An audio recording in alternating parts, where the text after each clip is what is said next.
ഹരേ കൃഷ്ണ. എല്ലാവർക്കും മാധവത്തിലേക്ക് സ്വാഗതം. അപ്പോൾ ഏകാദശി വ്രതത്തിൻ്റെ കാര്യങ്ങളെല്ലാം ഞാൻ ഇതിൻ്റെ തൊട്ട് മുമ്പത്തെ വീഡിയോയിൽ ഇട്ടിരുന്നു. ഇനി ഞാൻ ഇന്ന് പറയാൻ വരുന്നത് പാരണ സമയത്തെ പറ്റിയാണ്. അതായത് 7-ാം തീയതിയാണ് നമുക്ക് ഏകാദശി എടുക്കുന്നത്. 6-ാം തീയതി ഒരിക്കലെടുക്കുന്നു, 7-ാം തീയതി ഏകാദശി, 8-ാം തീയതി പാരണ വീടുന്നു. പാരണ വീടേണ്ടുന്ന സമയമെന്ന് പറയുന്നത് ഓരോ സ്ഥലങ്ങളിലും വ്യത്യാസമാണ്. ആ ഓരോ സ്ഥലങ്ങളും ഞാൻ പറയാം. കഴിഞ്ഞ തവണ എന്നോട് ചോദിച്ച സ്ഥലങ്ങളൊക്കെയാണ് ഞാൻ ഇത്തവണ വീണ്ടും പറയുന്നത്. ഇനി ഏതെങ്കിലും സ്ഥലങ്ങളിൽ അറിയണമെങ്കിൽ അത് കമൻ്റ് ഇട്ടാൽ മതി, ഞാൻ നോക്കിയിട്ട് പറയാം. ഈ പാരണ വീടേണ്ടത് എങ്ങനെയാണെന്ന് എല്ലാവർക്കും അറിയാം. അതായത് 7-ാം തീയതി നമ്മൾ വ്രതം എടുത്തു, 8-ാം തീയതി രാവിലെ കുളിച്ച് നമ്മൾ ശുദ്ധമായി ആ പാരണ വീടേണ്ടുന്ന സമയത്ത്, അതായത് ഓരോ സ്ഥലങ്ങളിലും പാരണ വീടേണ്ടുന്ന പ്രത്യേക സമയമുണ്ട്. ആ സമയത്ത് നമ്മൾ നിർബന്ധമായും വ്രതമെടുത്ത് എല്ലാവരും പാരണ വീടിയിരിക്കണം. കാരണം പാരണ വീടിയില്ലെങ്കിൽ മഹാദോഷമാണ് ഫലം. അതുകൊണ്ട് ഏകാദശി വ്രതം എടുത്ത് എല്ലാവരും പിറ്റേ ദിവസം ആ സമയത്ത് പാരണ വീടിയിരിക്കണം. ഈ പാരണ വീടേണ്ടത് എങ്ങനെയാണെന്ന് ചോദിച്ചു കഴിഞ്ഞാൽ, പിറ്റേ ദിവസം നമ്മൾ കുളിച്ച് ഒന്നുകിൽ ക്ഷേത്രത്തിലേക്ക് പോവുക. ആ സമയത്ത് ക്ഷേത്രത്തിൽ പോയിട്ട് നമ്മൾ പ്രാർത്ഥിച്ച് അവിടുത്തെ നിന്നും നമ്മൾ തീർത്ഥം മേടിച്ച് കുടിച്ച് നമ്മളുടെ പ്രാർത്ഥിച്ച് പാരണ വീടാം. ഒന്നുകിൽ നിങ്ങൾക്ക് അങ്ങനെ ചെയ്യാം. ഇപ്പോൾ തിങ്കളാഴ്ച ദിവസമായതുകൊണ്ട് രാവിലെ ചിലപ്പം ജോലിക്കൊക്കെ പോകേണ്ട ആളുകൾക്ക് രാവിലെ ക്ഷേത്രത്തിൽ പോകാൻ പറ്റിയെന്ന് വരില്ല. അങ്ങനെ പോകാൻ പറ്റാത്ത ആളുകളുണ്ടെങ്കിൽ ഞാൻ പറയുന്ന ആ സമയമുണ്ട്, ആ സമയത്തിനുള്ളിൽ, അതിനു മുമ്പോ അതിന് ശേഷമോ ആകരുത്, ആ സമയത്തിനുള്ളിൽ വിളക്ക് കത്തിച്ച് നമ്മൾ ഭഗവാനോട് പ്രാർത്ഥിക്കുക. ഭഗവാനോട് പ്രാർത്ഥിച്ചതിന് ശേഷം നിങ്ങൾ ഒരു കിണ്ടിയിൽ ജലം വെച്ചിട്ടുണ്ടെങ്കിൽ ആ ജലം തീർത്ഥമായി സമർപ്പിച്ച് നിങ്ങൾക്ക് സേവിക്കാവുന്നതാണ്. അതല്ലെങ്കിൽ നിങ്ങൾക്ക് തുളസി തീർത്ഥം ഉണ്ടാക്കി ആ തുളസി തീർത്ഥം കുടിച്ച് നിങ്ങൾക്ക് നിങ്ങളുടെ വ്രതം അവസാനിപ്പിക്കാവുന്നതാണ്. തുളസി തീർത്ഥം എങ്ങനെയാണ് ഉണ്ടാക്കേണ്ടതെന്ന വീഡിയോ നമ്മുടെ ചാനലിൽ കിടപ്പുണ്ട്. ആർക്കെങ്കിലും വേണമെങ്കിൽ പറഞ്ഞാൽ മതി, ഞാൻ ആ ലിങ്ക് നിങ്ങളുടെ കമൻറ്റ് ബോക്സിൻ്റെ താഴെ ഇട്ടേക്കാം, കമൻറ്റിൻ്റെ താഴെ ഇട്ടേക്കാം. നിങ്ങൾക്ക് കയറി നോക്കിയാൽ മതി. അതല്ലെങ്കിൽ നമ്മുടെ ചാനലിൽ നോക്കിയാൽ കഴിഞ്ഞ ഗുരുവായൂർ ഏകാദശി സമയത്തും അതേപോലെ തന്നെ വൈകുണ്ഠ ഏകാദശി സമയത്ത് ഞാൻ പ്രത്യേകം വീഡിയോ ആയിട്ട് ഇട്ടിട്ടുണ്ട്. വൈകുണ്ഠ ഏകാദശിയുടെ കൂട്ടത്തിൽ തുളസി തീർത്ഥം ഉണ്ടാക്കുന്നത് എങ്ങനെയെന്നുള്ളത് അത് നിങ്ങൾക്ക് നോക്കിയാൽ കാണാം. അപ്പോൾ ആ രീതിയിൽ നിങ്ങൾക്ക് തുളസി തീർത്ഥം ഉണ്ടാക്കി കുടിക്കുക. അതല്ലെങ്കിൽ വെറുതെ നമ്മൾ കിണ്ടിയിൽ വെള്ളം വെച്ചിട്ട് അത് തീർത്ഥമായിട്ട് നിങ്ങൾക്ക് കുടിച്ച് നിങ്ങളുടെ ആ വ്രതം അവസാനിപ്പിക്കാം. നിങ്ങളുടെ വ്രതം അവസാനിപ്പിച്ചിരിക്കണം. ഒന്നുകിൽ ക്ഷേത്രത്തിൽ പോയി ചെയ്യുക, അതല്ലെങ്കിൽ വീട്ടിൽ വിളക്ക് കത്തിച്ച് പ്രാർത്ഥിച്ച് ഈ വിധം ചെയ്യുക. ഇനി ഓരോ സ്ഥലത്തെയും പാരണ വീടേണ്ടുന്ന സമയമാണ് ഞാൻ പറയുന്നത്. ശ്രദ്ധിച്ച് നിങ്ങളൊരു എഴുതിയെടുത്തോളൂ. കേരളത്തിൽ 8-ാം തീയതി രാവിലെ 6:39 AM ടു 8:59 AM, അതായത് രാവിലെ 6:39 മുതൽ 8:59 വരെയുള്ള സമയത്താണ് നമ്മൾ വിളക്ക് കത്തിച്ച് നമ്മുടെ പാരണ വീടേണ്ടത്. ജലം കുടിച്ച് പാരണ വീടണം, അല്ലെങ്കിൽ ആ സമയത്ത് ക്ഷേത്രത്തിൽ പോയി പാരണ വീടണം. 6:39 മുതൽ 8:59 വരെ എല്ലാം രാവിലത്തെ സമയമാണ് ഞാൻ പറയുന്നത്.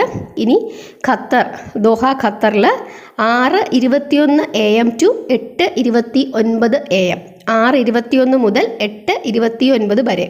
ഇനി കുവൈറ്റിൽ 6:44 മുതൽ 8:48 വരെ.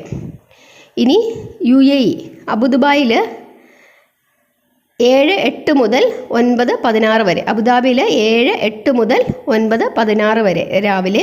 ഇനി ദുബായിൽ 7:06 മുതൽ 9:14 വരെ, 2 മിനിറ്റിൻ്റെ വ്യത്യാസം. 7:06 ടു 9:14.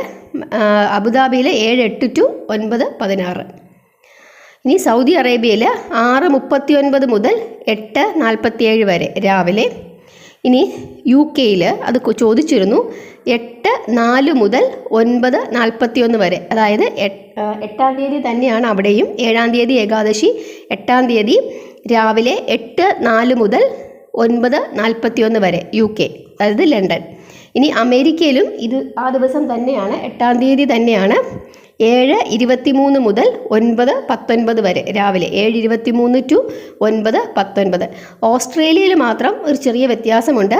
നിങ്ങൾക്ക് 7-ാം തീയതിയും ഏകാദശിയായിട്ട് എടുക്കാം, 8-ാം തീയതിയും ഏകാദശിയായിട്ട് എടുക്കാം. വൈഷ്ണവർ 8-ാം തീയതിയാണ് ഏകാദശിയായിട്ട് എടുക്കുന്നത്, 7-ാം തീയതിയും എടുക്കാം. കാരണം വൈഷ്ണവർ ഏകാദശി എടുക്കുന്നതിന് ചില പ്രത്യേകതകളുണ്ട്. അതിന് കാരണം ഏകാദശി മാത്രമല്ല അവർ നോക്കുന്നത്, ഏകാദശിയും മഹാദ്വാദശിയും കൂടി ചേർന്ന് വരുന്ന ദിവസമാണ് വളരെ പ്രത്യേകതയായി അവർ ആഘോഷിക്കുന്നത്. കാരണം മഹാദ്വാദശിക്ക് വളരെ വളരെ പ്രാധാന്യം വൈഷ്ണവ വിഭാഗം കൊടുക്കുന്നുണ്ട്. അതുകൊണ്ട് അവർ 8-ാം തീയതിയാണ് ഏകാദശിയായിട്ട് ആചരിക്കുന്നത്. 7-ാം തീയതിയും ഏകാദശി തിഥി ഉണ്ട്. അതുകൊണ്ട് ഒന്നുകിൽ നിങ്ങൾ 7-ാം തീയതി എടുക്കുക, അതല്ലെങ്കിൽ 8-ാം തീയതി എടുക്കുക ഏകാദശി. 7-ാം തീയതി ഏകാദശി എടുക്കുന്നവർ 8-ാം തീയതി പാരണ വീടുക. അങ്ങനെ പാരണ വീടുകയാണെങ്കിൽ ഒരു സമയത്തിനൊരു വ്യത്യാസമുണ്ട്. അതായത് ഉച്ച കഴിഞ്ഞിട്ടാണ് നിങ്ങൾ പാരണ വീടേണ്ടത്. 2:36 PM ടു 5:29 PM. അതായത് 7-ാം തീയതി നിങ്ങൾ ശുദ്ധാഹാരത്തിലിരുന്ന് 8-ാം തീയതി ഉച്ച വരെയും ശുദ്ധാഹാരത്തിലിരിക്കണം.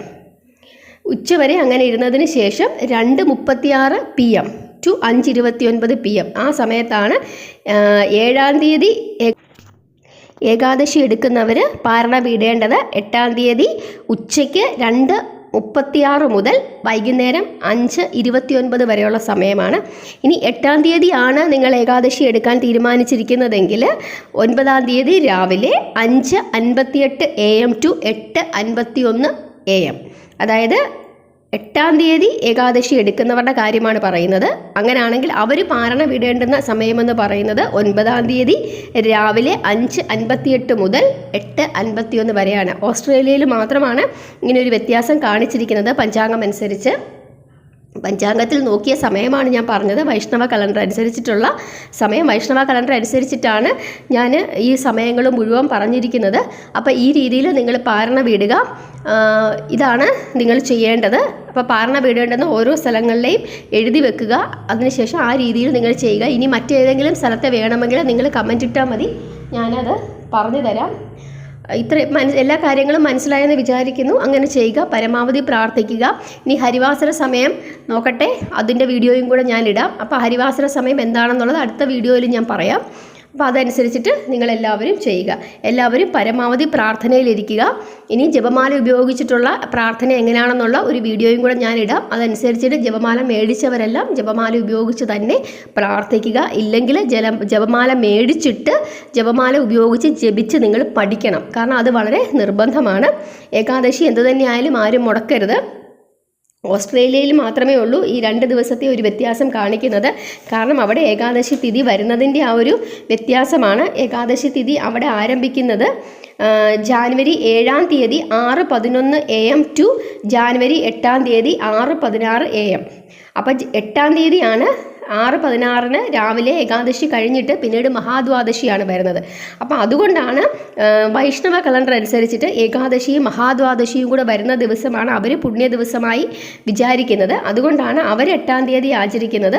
നിങ്ങൾക്ക് 7-ാം തീയതിയോ 8-ാം തീയതിയോ ഏതാണോ സൗകര്യമെന്ന് വെച്ചാൽ ആചരിക്കാം. ഇനി 2 ദിവസവും നിങ്ങൾക്ക് ശുദ്ധാഹാരത്തിലിരിക്കാൻ കഴിയുന്നെങ്കിൽ ഓസ്ട്രേലിയയിലുള്ളവർ വളരെ ഭാഗ്യവാന്മാരാണ്.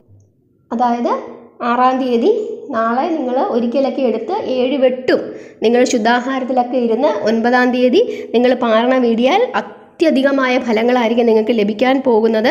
അതുകൊണ്ട് ഓസ്ട്രേലിയയിലുള്ളവർ ശ്രദ്ധിക്കുക, നിങ്ങൾ അങ്ങനെയൊന്ന് ചെയ്യാൻ ശ്രമിക്കുക. അതല്ലെങ്കിൽ ഒരു ദിവസം ഏകാദശി എടുക്കുക, നിങ്ങളുടെ സൗകര്യം പോലെ ചെയ്യുക. എന്നാലും എൻ്റെ ഒരു അഭിപ്രായത്തിൽ 7-ാം തീയതിയും 8-ാം തീയതിയും നിങ്ങൾ ശുദ്ധാഹാരത്തിൽ ഇരിക്കുന്നതാണ് നല്ലത്. 6ഉം 7ഉം 8ഉം 9ഉം ഈ 4 ദിവസങ്ങൾ നിങ്ങൾ ചെയ്യുവാണെങ്കിൽ വളരെ നല്ലതാണ്.